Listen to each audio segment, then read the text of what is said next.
To Radha's inventory.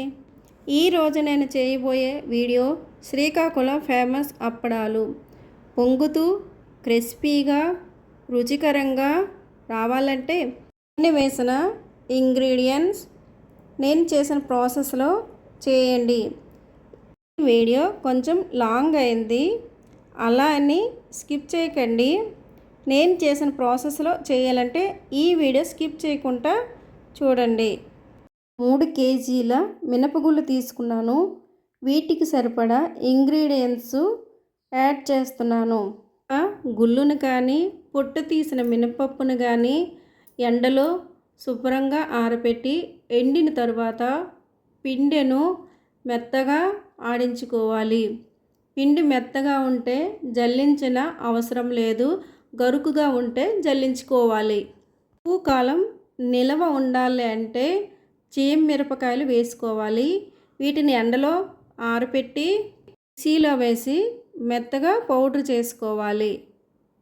1 KG నువ్వులు, 100 గ్రాముల గడ్ల ఉప్పును నీళ్ళలో వేసి ఇలా కరిగించుకొని, అలాగే 20 గ్రాముల ఇంగువను ఇలా నానబెట్టుకొని, అప్పడాల కారంను కానీ తినే సోడా కానీ 150 గ్రాములు తీసుకోవాలి.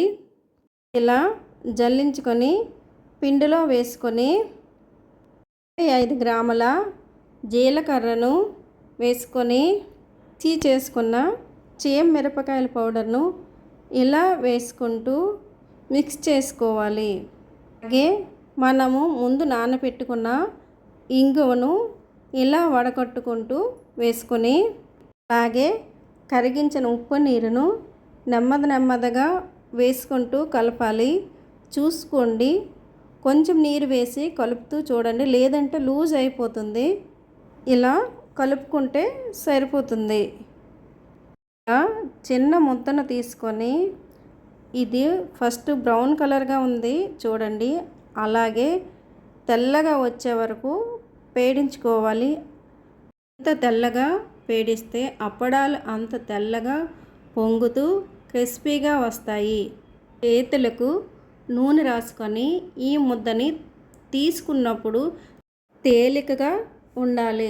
ఇలా చేసుకొని చిన్న అడలను ఉండలను చేసుకొని నువ్వుల్లో వేసి ఇలా ఒత్తుకొని అడలను వరిపిండిలో డిప్ చేసి చపాతీ చేసినట్టు ఇలా రౌండ్గా చేసుకొని, అలాగే నువ్వుల అప్పడాలు కూడా ఏ ముద్దతో చేసుకోవచ్చు. నువ్వులు వేసుకొని ఇలా నెమ్మదిగా ఒత్తుకుంటూ చేయాలి, లేదంటే ఇవి చిరిగిపోతాయి. ఇలా చేసిన అప్పడాలను ఎండలో ఇలా ఉగ్గులు లేకుండా ఆరబెట్టుకోవాలి. ఇవి బాగా ఎండ ఉంటే ఒక 3 అవర్స్లో ఆరిపోతాయి. ఎండ తక్కువగా ఉంటే తడి ఆరే వరకు ఆరబెట్టుకోండి. ఆరిన అప్పడాలను ఇలా క్లాత్తో తుడుచుకొని డబ్బాలో ఇలా స్టోర్ చేసుకోవాలి. వీడియో నచ్చినట్లయితే మీరు కూడా ఈ ప్రాసెస్లో చేసి ఎలా వచ్చిందో కామెంట్స్లో తెలియచేయండి. వీడియో నచ్చినట్లయితే మా ఛానల్ను సబ్స్క్రైబ్ చేసుకోండి.